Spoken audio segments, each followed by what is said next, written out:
Nah, sebelumnya teman-teman aku mau bahas dulu tentang IHSG. Iya, ini IHSG teman-teman. Jadi IHSG berhasil bertahan di atas MA50-nya dan dia mantul hari ini. Cuman ini belum bisa dibilang aman juga ya. Ini di angka 6.600. Mau dapat bimbingan intensif belajar saham dan referensi? Bisa tanya jawab secara intensif? Yuk, daftar mtrade sekarang di mtrade.id/whatsapp atau klik di bawah sini ya.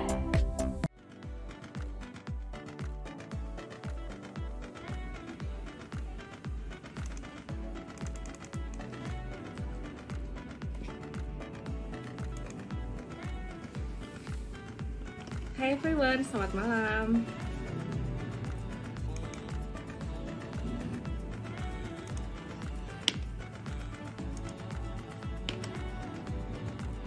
Halo, apa kabar semuanya?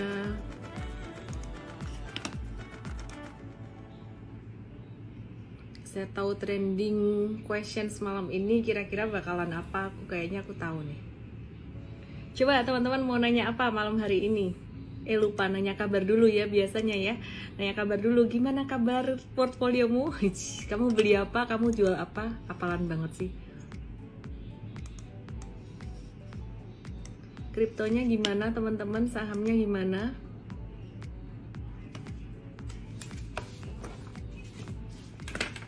Nah kan, Jeffrey 246 buka, Tungkiso buka. Oke, aku akan bahas buka ya banyakan malam hari ini. Aku akan bahas Bukalapak banyakan.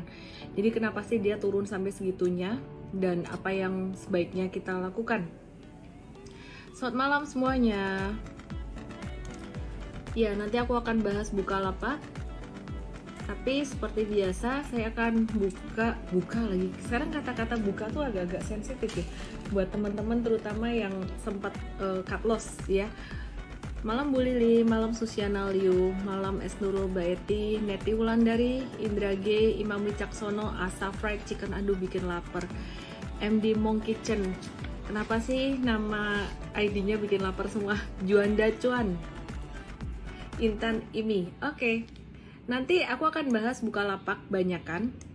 Tapi seperti biasanya sebelumnya aku akan bahas dulu untuk IHSG dan juga sentimen market secara garis besar ya, baik sentimen makro global maupun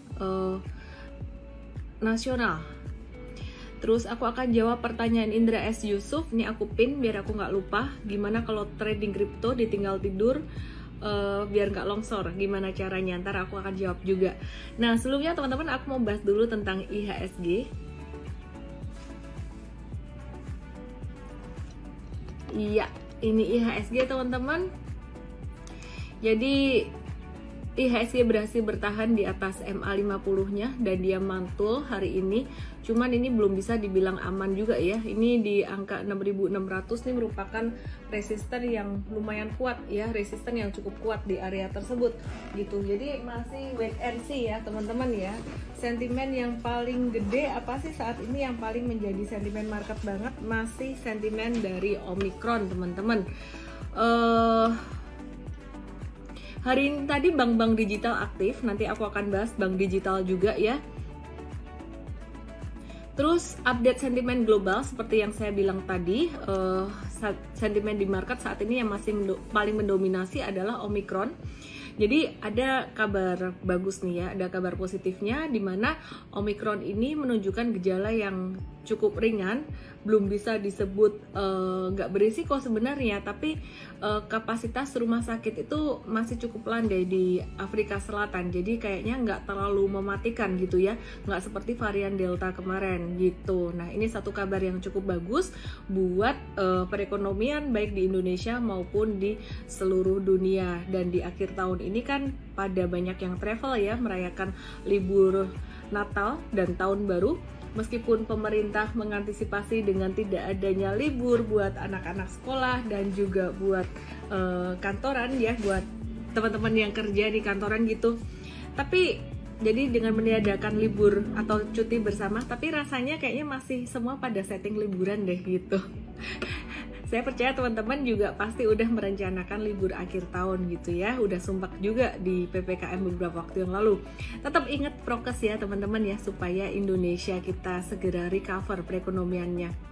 Oke teman-teman, hari ini saham-saham bank digital aktif. Nanti aku akan bahas bank digital dan trending topik pastinya ya. Bukalapak banyak banget ditanyain. Tadi Mtrade juga ada cut loss untuk Bukalapak dan kita evaluasi banget ya untuk Bukalapak ini ke depannya gimana. Kita evaluasi banget, kita dapat pelajaran yang sangat berharga sekali di sini. Dan sebelum saya bahas tentang bank digital dan juga Bukalapak secara khusus yang menjadi trending questions hari ini, saya mau bahas dulu tentang sentimen global ya, dan juga sentimen untuk komoditi.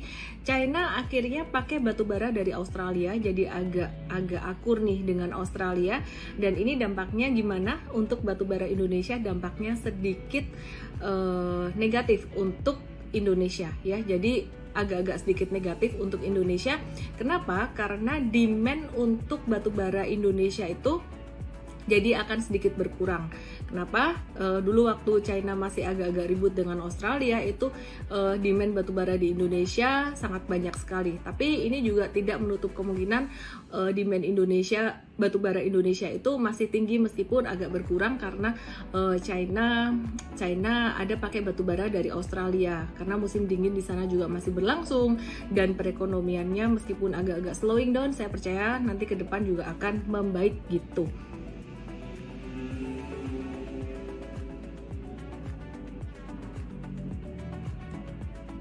Oke, terus hari ini ada rilis cadangan devisa November 2021 itu turun sedikit dari proyeksi, tapi masih positif, dan posisi cadev kita ini masih kuat karena sebelumnya juga udah sempat mencapai all time high ya. Jadi cadangan devisa kita masih di atas nadar global dan masih mampu membiayai impor sampai 10 bulan. Kalau standar global itu 3 bulan aja.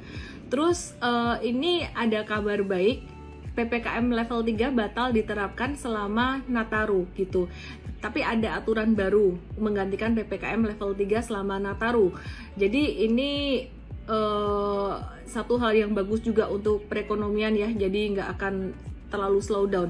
Nah, malam hari ini kita juga akan ngobrol bareng dengan DGNS. DGNS ini juga lumayan rame, banyak ditanyain ya. Jadi sentimen Omicron ini gimana sih nanti dampaknya pada saham-saham kesehatan, dan salah satunya adalah saham Laborat. Nanti kita akan ngobrol langsung dengan emiten. Kabarnya DGNS ini pendapatannya pada 9 bulan 2021 ini naik sekitar 149% secara year on year, dan laba bersihnya juga naik sekitaran 131% year on year pada periode 9 bulan perdagangan di 9 bulan beroperasi di 2021 dari Januari sampai September. Sekali lagi teman-teman, disclaimer on, ini bukan pom-pom tapi ini review, jadi mau beli terserah, mau enggak juga nggak apa-apa.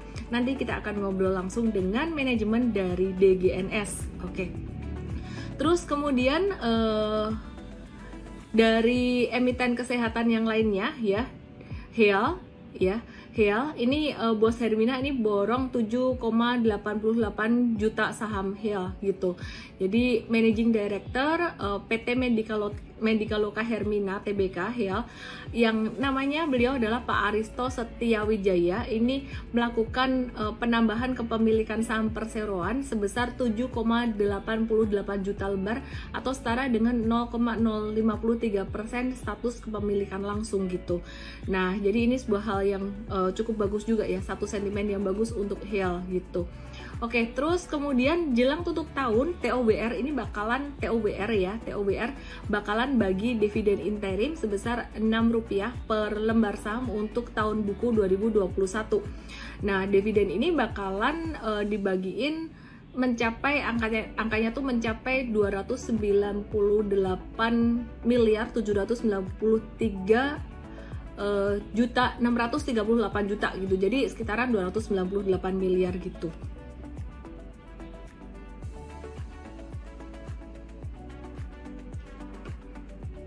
Oke ya. Jadi aku akan bahas untuk teknikalnya beberapa saham tadi. DGNS terakhir aku bahas. Ini nanti aku akan bahas HEAL dulu.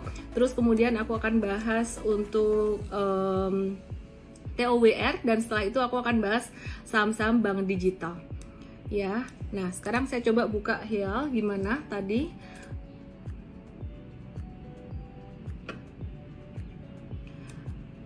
HIAL-nya meskipun tadi ada sentimen positif ya, ini ada koreksi, wait and see dulu teman-teman ya, wait and see dulu.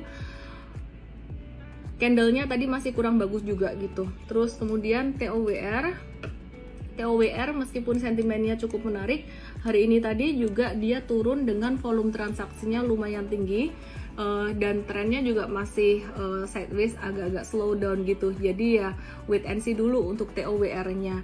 Nah, sedangkan untuk saham-saham bank digital kemarin kita beli BBYB, dan hari ini tadi profit taking BBYB sekitaran 20-an% lah ya cuannya.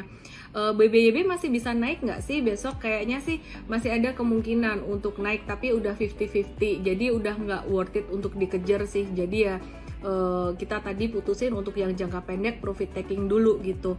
Nah, tadi setelah BBYB kita jualan BBYB, kita tadi tukar ke BANK, Bank Aladin Syariah, karena BANK ini beda dengan BBYB dan yang lain-lain. Dia baru mulai jalan gitu, jadi baru mulai tahap awal dia jalan gitu. Nah, kalau BNBA gimana? BNBA ini udah naik kencang banget, jangan dikejar sih teman-teman, dan liquidity-nya juga tadi kita lihat nggak terlalu signifikan, nggak terlalu kuat gitu untuk BNBA. Nah, jadi better watch yang lain. Kalau BANK masih boleh dibeli nggak gitu? Banyak yang nanya nih, masih boleh dibeli nggak? Ya kalau semakin dekat dengan 2400 ini semakin oke sih teman-teman ya. Cuman kalau udah di bawah 2400 justru harus kita batasi risiko atau batasi kerugian gitu. Jadi ini buat swing trading aja, upside-nya sampai 2800 kayaknya nggak terlalu tinggi. Nah, terus BABP gimana? Banyak yang penasaran dengan BABP gitu. BABP hari ini juga kayaknya ada tanda-tanda positif, cuman BABP ini resiko volatilitasnya lebih gede daripada BANK. BABP kayak baca juga gerakannya agak-agak riskan, jadi kita lebih pilih BANK tadi gitu. Plus tren besarnya BABP ini lebih turun daripada trennya BANK. Kalau BANK tuh ke samping sideways, kalau BABP tuh trennya turun gitu. Bentar ya teman-teman, panas.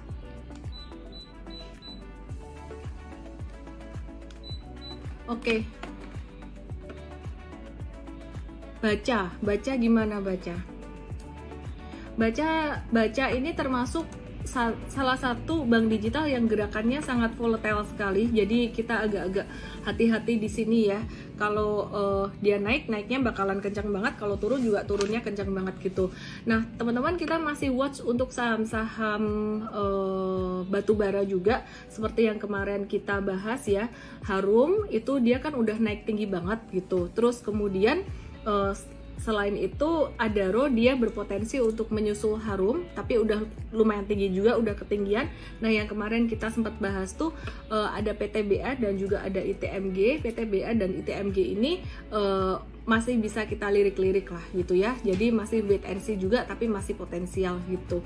Oke, teman-teman, Bukalapak gimana nih? Oke ya, jadi teman-teman dengerin dulu soal Bukalapak ya. Teman-teman jangan komen dulu, supaya teman-teman denger dari awal sampai akhir. Bentar aku turn off komen, abis itu silahkan komen, boleh. Oke ya. Jadi Bukalapak ini satu pelajaran yang cukup besar buat kita, termasuk buat saya dan juga buat Mtrade juga. Jadi memang pada awalnya dua hari pertama itu sesuai dengan ekspektasi kita semua, dia naik dan juga sampai auto reject atas 2 hari berturut-turut, dan waktu itu benar-benar ngerasain euforia yang sangat luar biasa sekali. Nah, kenapa Bukalapak ini bisa sampai turun dalam banget? Sebenarnya kalau bicara tentang naik dan turunnya harga saham, it's all about supply and demand gitu ya. Nah, jadi it's all about supply and demand. Semakin besar supply, semakin kecil demand, pastinya harga akan gampang turun. Nah, kebalikannya, kalau semakin kecil supply, semakin besar demand, pastinya dia akan lebih gampang naik. Waktu itu Bukalapak banyak banget dibandingkan dengan UVCR, bareng IPO-nya hampir-hampir bareng. UVCR ini bukan di papan utama, tapi di papan kalau nggak salah akselerasi atau papan pengembangan gitu, dimana dia punya kapitalisasi juga nggak begitu besar, tapi karena demand-nya lebih besar dibandingkan dengan supply-nya, maka dia cepat banget naiknya gitu. istilah kata tuh investor yang masuk ke situ tuh mungkin lebih besar daripada supply-nya dia. Nah, terus pertanyaannya, kenapa sih investor-investor besar, kenapa mereka nggak tertarik untuk beli Bukalapak lebih lanjut gitu? Padahal setelah jatuh itu kayaknya foreign banyak masuk ke Bukalapak. Nah, kenapa kok terus akhirnya malah investor-investor besar nggak jadi beli-beli banyak, tapi justru malah jualan? Berdasarkan riset yang kita pelajari ya, jadi akhir-akhir ini kita cari terus, kita gali terus apa yang terjadi sih dengan investor-investor besar terhadap Bukalapak ini, pandangannya tuh gimana? Karena kalau demand-nya kecil dari investor gede, kita mesti tahu mindset-nya mereka tuh gimana, dan ini nanti pelajarannya teman-teman bisa pakai ke depan untuk IPO ke depan, termasuk untuk yang non-teknologi maupun yang teknologi, termasuk persiapan tahun 2022 kalau ada IPO Gojek Tokopedia dan juga teman-temannya yang lainnya. Waduh, kalau gitu jangan beli IPO GoTo dong. Ada bedanya. Oke, sekarang kita mau pelajari apa sih yang jadi pola pikir dari investor-investor besar itu, kenapa mereka gak lanjut beli Bukalapak dan jual gitu. Ternyata investor-investor besar, investor-investor institusi, itu mindsetnya masih lebih percaya pada valuation, masih melihat valuation. Waduh, kalau gitu GoTo juga dianggap ini dong, valuasinya mahal dong, nanti ke depan juga negatif gitu, belum tentu gitu. Ya, jadi kita lihat dulu. Kenapa sih sebenarnya Bukalapak ini dinilai sangat overvalue sekali? Sebelumnya disclaimer teman-teman semuanya, apa yang saya sampaikan di sini ini berdasarkan informasi dan data yang kita dapatkan dari berbagai sumber, yang salah satunya juga didapat dari Telima Research juga, dan juga dari data Bloomberg gitu ya. Jadi dari data-data yang kita kumpulkan, ternyata investor besar menilai bahwa Bukalapak ini masih sangat overvalue, dinilai dari EV to sales-nya di angka 32 kali untuk full year, untuk forward 2022. Ini terbilang premium, jadi dianggap premium 334% untuk baby Amazon. Maksudnya baby Amazon tuh apa sih? Baby Amazon tuh artinya adalah e-commerce di emerging market gitu. Terus kenapa kok bisa dibilang kemahalan? Yang pertama tadi dianggap premium 334% untuk baby Amazon di emerging market. Yang alasan kedua adalah karena waktu itu kenapa sih kok bisa sampai tinggi banget valuasinya dijual dengan harga valuasi setinggi itu? Karena scarcity dari tech IPO di Indonesia. Scarcity mungkin bahasa ini agak-agak kurang tepat. Lebih tepatnya adalah euforia. Ya, jadi euforia dari tech IPO di Indonesia. Jadi waktu itu memang benar-benar kita bisa merasakan euforia banget tech IPO di Indonesia. Dan kemudian alasan lain kenapa Bukalapak ini dinilai mahal dengan EV to sales-nya 32 kali untuk FY 2022, untuk hitungan forward 2022 ini karena dianggap market share-nya kecil ya, jadi market share-nya sekitaran 7% aja di e-commerce market di Indonesia. Ini dibandingkan dengan Gojek Tokopedia dan juga C Ltd ya. C itu adalah Shopee, C ya, Garena gitu. Jadi kalau dibandingkan dengan Shopee dan juga Gojek Tokopedia, Bukalapak ini dianggap market share-nya masih sangat kecil sekali atau 7%. Oleh karena itu mereka kalau dibandingkan dengan Amazon dan kawan-kawannya, Bukalapak ini dianggap seperti incumbent-nya di US. Kalau di US tuh waktu itu Amazon tuh yang growing, mereka incumbent-nya adalah Buy.com dan iMall yang lama-lama agak-agak slow down dan market share-nya menurun gitu. Jadi teman-teman sorry ya, ini mungkin datanya agak nggak enak, mungkin didengar teman-teman dari Bukalapak agak nggak enak juga, but I'm so sorry. Aku cuma nyampein data di sini apa adanya, jadi bukan mau menggiring untuk teman-teman buy or sell gimana, keputusan beli dan jual di teman-teman semuanya gitu. Terus kemudian alasan yang berikutnya kenapa dianggap mahal sih Bukalapak ini, karena nggak ada supporting bisnis logistiknya. Jadi ketika institusi-institusi diskusi itu membandingkan dengan Gojek Tokopedia dan juga dengan Shopee. Gojek Tokopedia itu mereka punya supporting business, logistik, dan juga financial services juga, punya GoPay. Shopee juga punya ShopeePay. Jadi itu dianggap sebagai satu kekuatan. Selain itu, kenapa dianggap overvalue? Ya, kenapa dianggap overvalue? Karena dianggap GoTo, sekali lagi dibandingkan dengan GoTo dan juga Sea Limited ya, atau Shopee, ini mereka lebih punya funding atau capital yang lebih bagus gitu, jadi better funded gitu. Nah, kemudian alasan berikutnya kenapa sih dianggap overvalue? Ya, alasannya karena yang faktor berikutnya dianggap bahwa Bukalapak ini masih agak susah untuk menghasilkan profit gitu, jadi masih dianggap cash burning gitu ya, jadi masih akan loss dalam mungkin 1-2 tahun ke depan. Disclaimer juga teman-teman, ini data yang aku dapatkan dari beberapa sumber, salah satunya adalah dari Tellimer Research gitu. Kemudian yang berikutnya, Bukalapak ini dia juga masih bergantung pada third party sales. Pertanyaannya adalah, kenapa kok Mtrade nggak ngomong ini dari dulu? Datanya aja baru kita dapat tanggal 1 Desember kemarin gitu. Ya, jadi kita nggak bisa tahu apapun, kita nggak bisa tahu 100% apa yang dipikirkan oleh big investor. Yang kita bisa lakukan adalah antisipasi, teman-teman. Jadi pertanyaan besar adalah, kenapa sih ini big investor kok mereka nggak beli-beli Bukalapak? Kenapa kok demand-nya kecil dibandingkan dengan supply-nya, sehingga harganya turun terus? Jadi beberapa faktor tadi kita cari dan kita dapat alasan tersebut. Waduh, kasihan dong investor retail, kasihan dong kita sebagai trader retail, kena ampasnya terus, kena di belakangnya terus gitu. Gimana caranya kita bisa tahu cara berpikir dari investor besar? Cara antisipasinya gimana? Dari kejadian ini kita belajar banyak sekali dan kita menyimpulkan. Yang pertama adalah selalu wait and see untuk IPO stock. Saya tidak mengatakan bahwa IPO teknologi itu jelek dan selalu overvalue. Dari investor besar sendiri saat ini mereka menilai Gojek Tokopedia dan juga Shopee itu dalam tanda kutip masih lebih bagus dibandingkan dengan yang saat ini udah melantai di bursa, dari beberapa faktor yang tadi saya sebutkan. Tapi sekali lagi, kalaupun dinilai oleh saat ini analis menilai positif, kita belajar dari masa lalu. Waktu itu ketika Bukalapak mau melantai atau mau IPO, itu beberapa analis mengatakan, wah ini potensial. Story fundamental dari beberapa sekuritas, meskipun tidak semuanya. Ada beberapa sekuritas yang fokus pada value, ada beberapa sekuritas yang mereka fokus pada growth. Ketika fokus pada growth, maka beberapa analis mengatakan optimismenya terhadap Bukalapak ini gitu. Sehingga banyak di antara kita yang terpancing untuk wah kita beli-beli deh dalam jumlah yang besar. Pelajarannya adalah yang pertama, wait and see. Apapun sentimennya, mau sentimennya menarik atau nggak menarik, kita menahan diri, kita wait and see untuk IPO stock.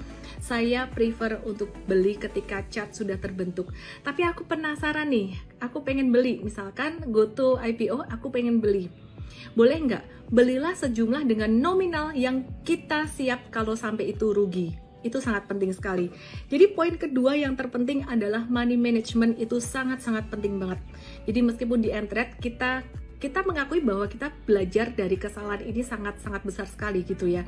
Harga yang harus dibayar itu sangat besar. Tapi dengan 10% aja money management, kalau ngikutin maksimal 10% beli di sini, seharusnya kerugiannya tidak akan sampai menggerus total portfolio, kecuali belinya dalam jumlah yang besar gitu.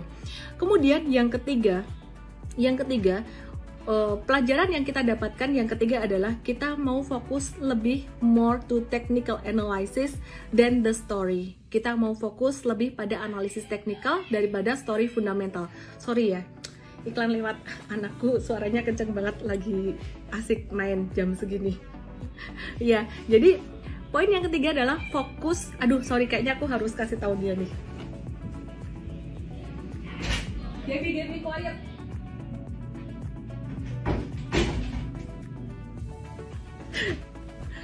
Oke, ya. Jadi poin yang ketiga adalah kita fokus, balik lagi fokus ke analisis teknikal. Mau sebagus apapun sentimen, kadang-kadang sahamnya bisa turun.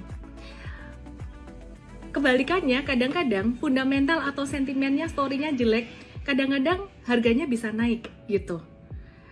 Nah, kenapa bisa terjadi seperti itu? It's all about supply and demand, dan semuanya itu udah tercermin di grafik harga gitu.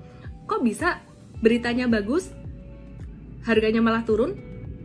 Hal itu terjadi tidak hanya di saham, kadang-kadang bisa juga terjadi di instrumen lain, seperti contohnya adalah kripto. Masih ingat nggak kripto ketika dulu Elon Musk banyak banget ngomongin tentang Dogecoin?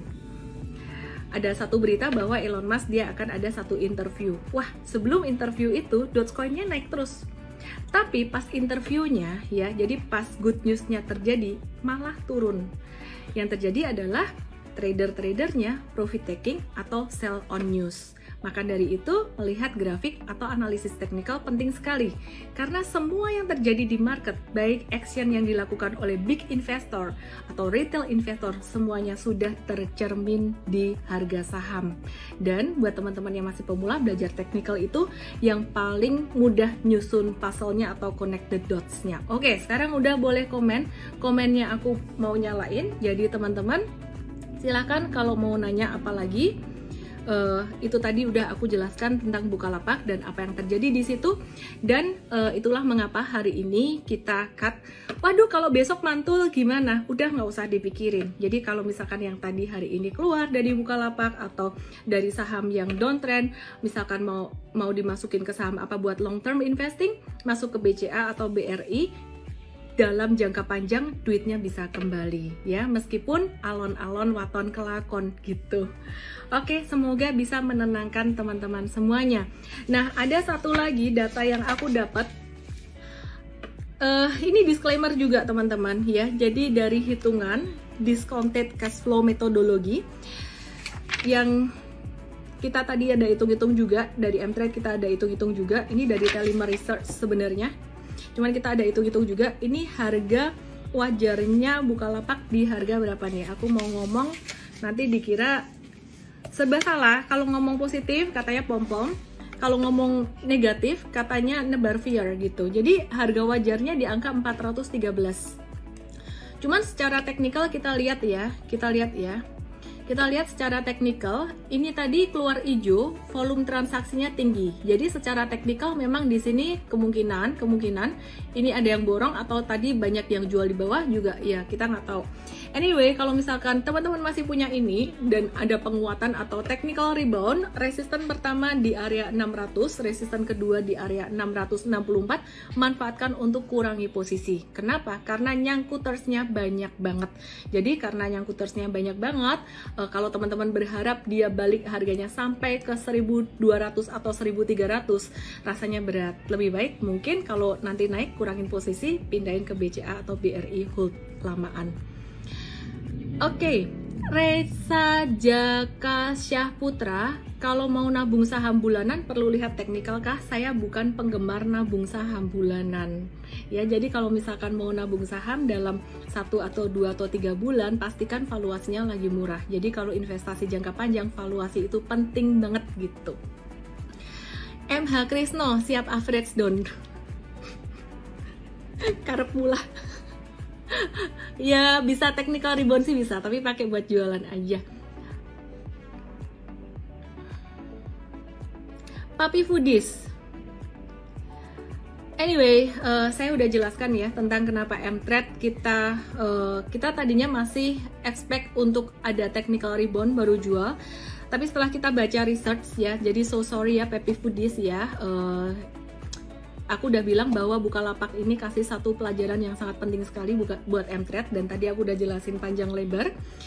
Kita nggak bisa tahu 100% yang terjadi di market. Yang kita bisa tahu, yang kita bisa lakukan adalah manage resiko dengan yang pertama, diversifikasi saham-saham IPO. Kalau mau beli jangan lebih dari 10%, dan di Mtrade pun kita saranin Bukalapak tuh nggak lebih dari 10% loh gitu. Jadi ya anyway, Bukalapak kasih kita pelajaran besar. Kita cut loss besar di Bukalapak ya. Tapi semoga secara percentage position sizingnya teman-teman semoga belinya nggak banyak gitu. Kalau masih punya mau nunggu technical rebound nggak salah juga ya. Oke.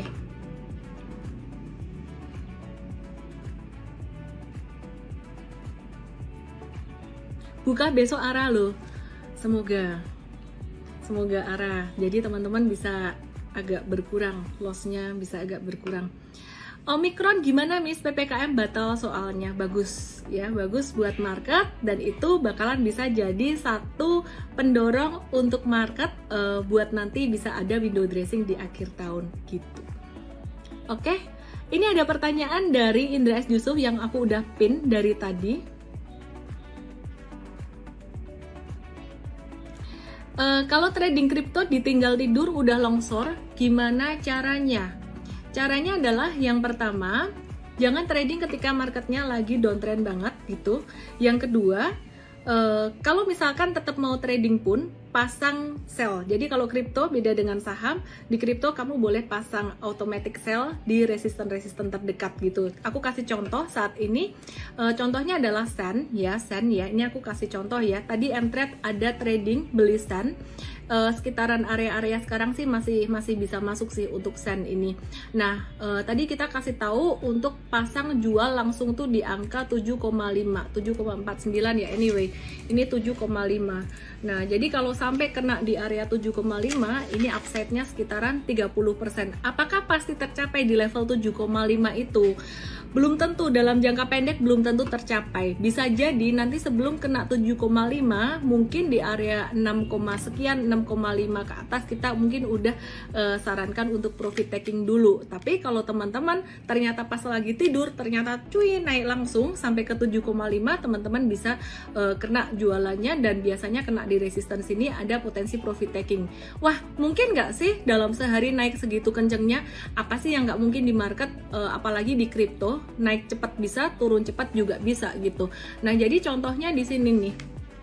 Contohnya di sini, ini di tanggal 24 November, ini Sen USDT ini naik 39%. Dari angka yang sama juga sekitaran 5,36 sampai 7,5 gitu ya. Jadi bukan nggak mungkin di sini mantul langsung ke sini, tapi kalaupun nggak kena di sini mungkin nanti kita akan kasih tahu jualan di tengah-tengah sini. Nah, tapi automatic sell-nya pasang aja dulu di 7,5 atau di resisten yang paling kuat, karena segala sesuatu potensi terjadi begitu. Oke, nah itu untuk kriptonya. Terus be very careful untuk kripto, beberapa koin saat ini masih divergen secara monthly chartnya. Mungkin lebih baik teman-teman nonton video kripto yang hari Rabu. Ini hari apa sih ya? Ini hari Selasa ya. Berarti hari Rabu itu besok jam 6:30 sore akan dijelasin oleh tim Coach Mtrade tentang analisis teknikalnya koin.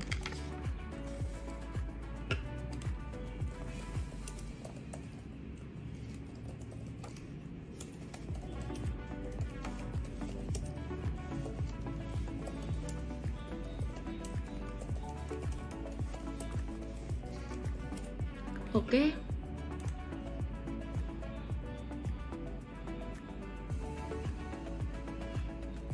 Bang, gimana ya? Boleh beli nggak? Tadi udah dibahas ya BANK di awal, mungkin lihat reviewnya di awal ya. Intinya sih hari ini tadi Mtrade ada trading BANK, kayaknya BANK tadi supportnya di area 28. 24 ya, supportnya di area 24. Jadi teman-teman kalau misalkan mau beli di area 2400 dekat-dekat situ agak-agak low risk, di bawah 2400 profit taking ya. Jadi itu bukan harus di situ, tapi semakin dekat ke situ semakin oke gitu. Felix Tansa 21 Unilever confirm rebound kah? Let me cek ya.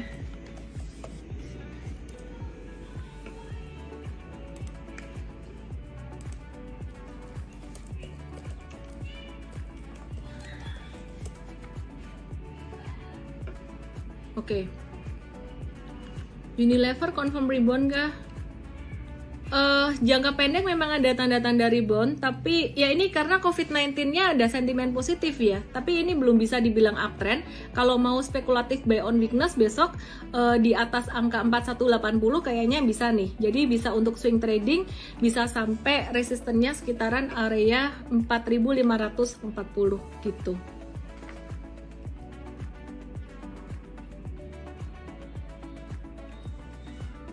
Menghadapi era metaverse, apakah Mtrade akan mengikuti seperti beli lahan digital? Kita ada edukasi tentang NFT juga kemarin ya, tentang metaverse, tapi kita belum trading di situ karena senjatanya masih kurang. Sekali lagi chartnya, technical analisisnya kurang. Nah, jadi kita tradingnya koin-koin yang ada kaitannya dengan metaverse, seperti contohnya Sand itu tadi. TKIM, ada request dari Bunda Hilsa dan Apen Kacho. Belum dibahas sih TKIM, jadi ya masih wait and see aja. Trennya juga masih belum menarik. Kalau ada perubahan tren secara real time akan kita kasih tahu lewat stock pick di Mtrade ya. Hai Among Sudarso, kamu nonton dari awal ya sampai akhir tentang Bukalapak kita udah jelasin tadi. Jadi ya hopefully kamu cuma beli 10%, ngikutin saran kita dan nggak beli lebih dari 10%, oke? Oke, apa ciri-cirinya candle false breakout? Simple aja, turun lagi dari supportnya dan ngekor, keluar ekor gitu. Ini gimana Lehman yang ini masih wait and see aja. Tadi sektor commodity coal udah aku bahas di depan ya. Gimana pandangan mengenai Antam? Sudah terlalu lama sideways-nya. Apakah masih ada potensi untuk breakout dari resisten kuatnya? Wait and see dulu deh, ntar kita kasih tahu real time di Mtrade ya. Yohana Ambarita, misalnya aku nggak pernah lewati live tiap malam. Ya, kamu dapat Mtrade 7 hari ya, langsung aja DM saya MT7, nama email dan WhatsApp.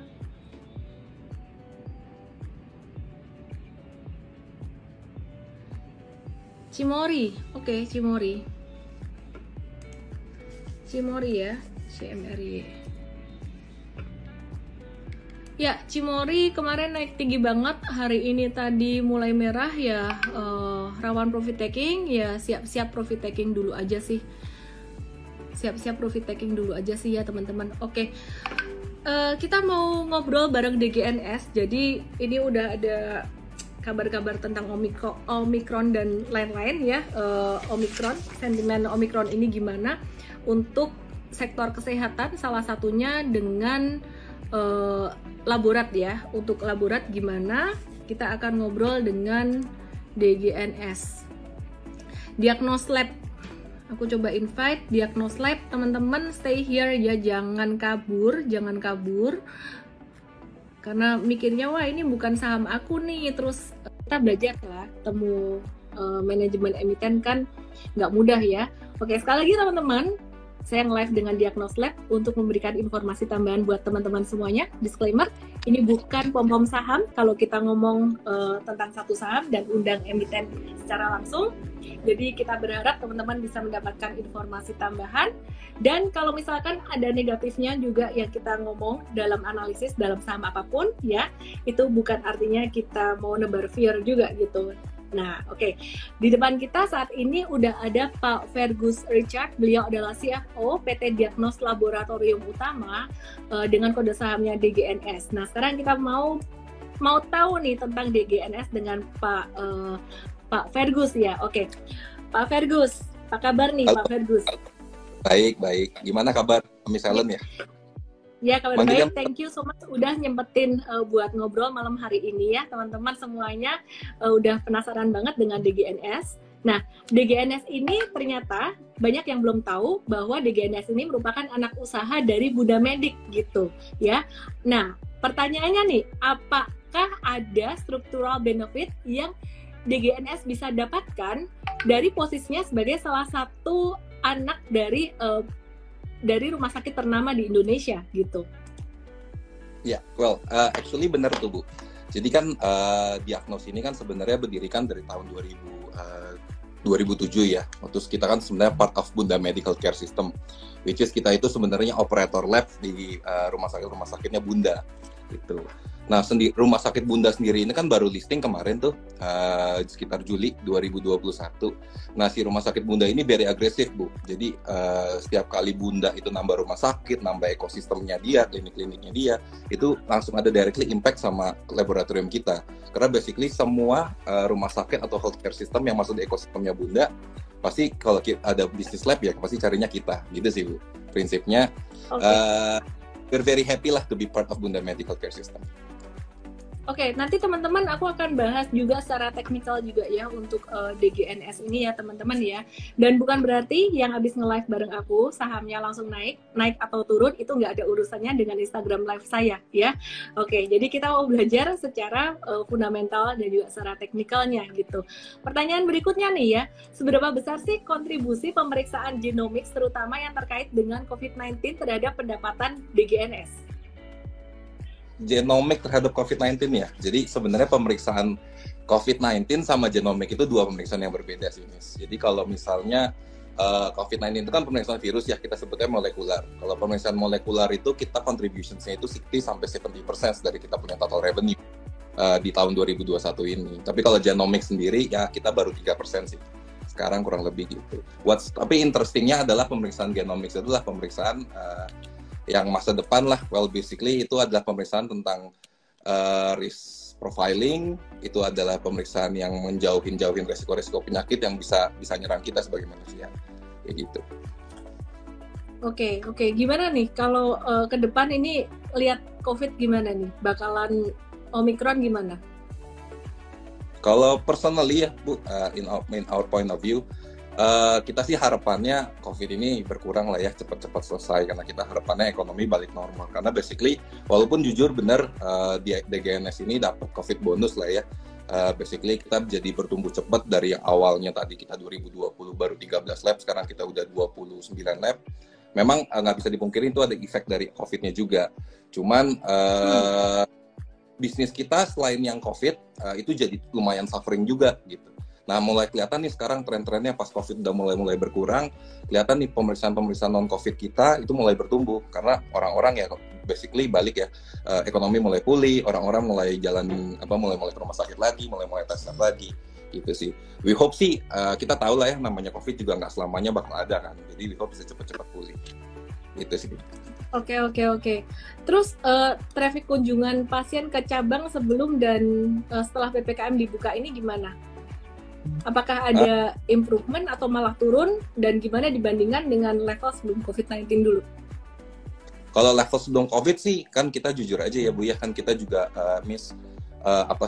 kita punya outlet kan nambah banyak banget ya sekarang. Terus kalau ngomongin traffic sih, kayak contohnya kayak beberapa pesaing kita yang kayak kayak pemain PCR yang baru lah yang antri sampai luar ya, bisa kebayangkan ya, waktu lagi PPKM sih pasiennya rame, tapi rame pada mau periksa PCR semua.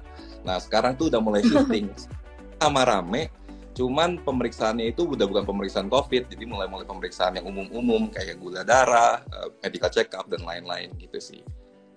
Jadi basically kalau ngomongin pasiennya sama more or less. Tapi kalau ngomongin jumlah pasiennya kita pasti tetap jumlahnya tambah banyak karena presence kita kan nambah terus. Oke, pertumbuhan jumlah outletnya gimana dari tahun 2020 sampai 2021 ini? Terus ini yang menarik nih ya, revenue-nya naik 149% year on year gitu. Nah ini bakalan sustainable nggak sih ke depannya? To be honest Bu, one of the key drivers kita kan sebenarnya PCR test ya. Dan kita juga kayak tadi udah di-mention, PCR test nggak mungkin lah selamanya bakal segede kayak tahun lalu atau tahun ini gitu kan. Pasti COVID akan melandai, which is PCR test akan berturun.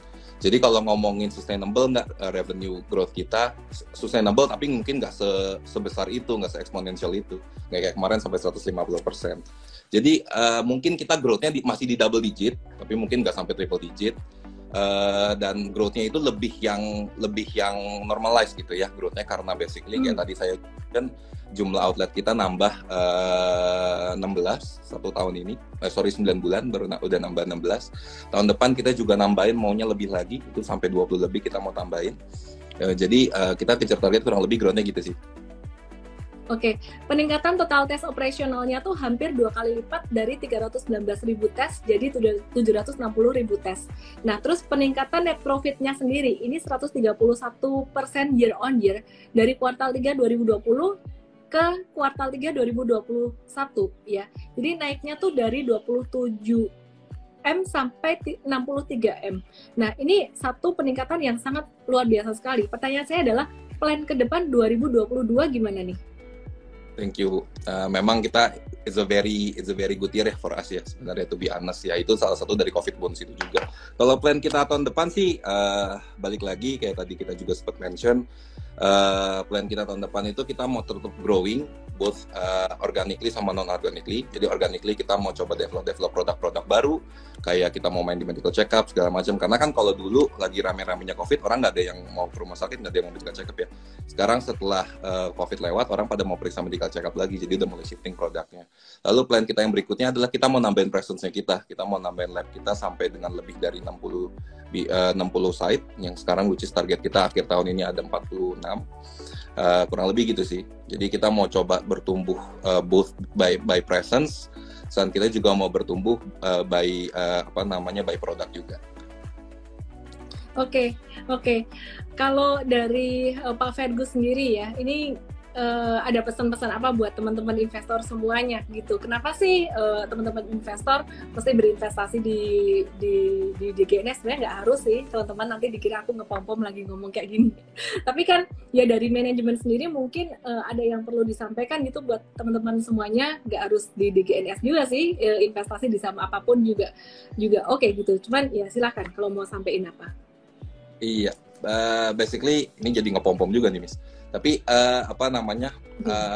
kita dari manajemen we're very confident with our company performance.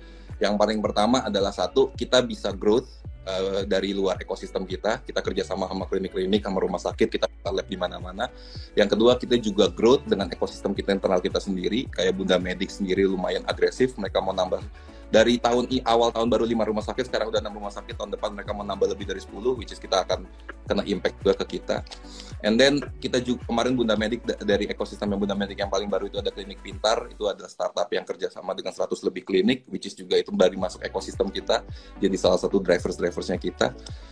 Dari sisi growth seperti itu, cuman kalau dari sisi stocks kita sendiri ya Miss, di Indonesia kan sekarang perusahaan lab yang TBK kan cuma 2 ya, kita sama yang sebelah yang warna kuning.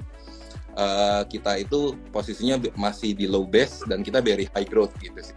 Jadi we're very confident to say that kita punya performance bakal terus growing gitu. Oke deh, thank you so much Pak Fergus buat sharingnya malam hari ini. Oke, thank you Pak Fergus. Thank you. Thank you. Teman-teman semuanya, aku mau wrap up untuk sharing malam hari ini ya. Tadi ada dari DGNS yang kenapa kita invite, karena memang kinerjanya secara pendapatan dan juga secara labanya naik lumayan signifikan. Tapi itu tadi disclaimer teman-teman, bukan saya suruh teman-teman beli saham itu. Teknikalnya gimana sih DGNS? Tadi kelupaan bahas teknikalnya. Teknikalnya DGNS saat ini masih sideways aja, masih adem-adem aja di bawah, nggak naik juga trennya nggak naik juga nggak turun, masih tren sideways di bawah sini. Mtrade juga belum ada rekomendasi beli untuk saham ini, tapi nanti jika situasi mulai ada tanda positif untuk kita buy, kita akan langsung kasih tahu secara real time. Biasanya peningkatan frekuensi dan volume transaksi ya, candle hijau di area support. Nah, itu kita akan kasih tahu untuk buy secara real time di Mtrade, dan kita sekarang mau lebih fokus pada analisis teknikal. Oke ya, jadi BMHS-nya gimana? Ini banyak yang nanya untuk BMHS-nya gimana. Saya coba bahas untuk BMHS-nya juga ya teman-teman ya. Oke, nah kalau untuk BMHS-nya sendiri ini malah trennya malah agak-agak turun, jadi trennya masih lebih mendingan DGNS gitu. Jadi wait and see aja teman-teman ya untuk BMHS-nya ya. BMHS ya, Bunda Medik tadi ada yang bilang breakout, nggak breakout sih, dia tadi pantulan pas lagi downtrend aja, nih ada pantulan di sini.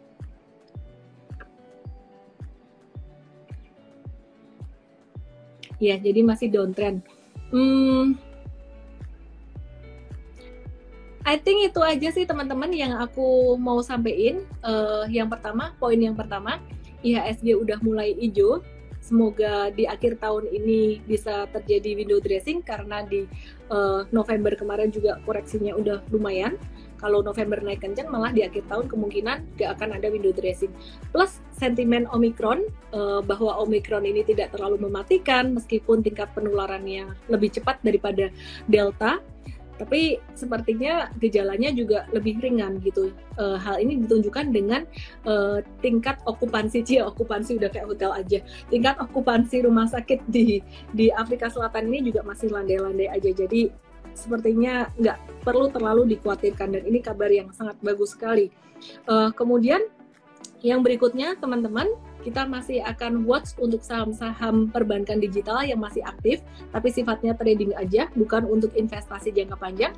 Kemarin beli BBYB dan hari ini udah bungkus cuan sekitar 18-20%, dan tadi ada move ke BANK, tapi ini tradingan hari ini, jadi belum tentu besok bisa di copy gitu. Dan kita juga masih watch untuk saham-saham pertambangan batubara, yaitu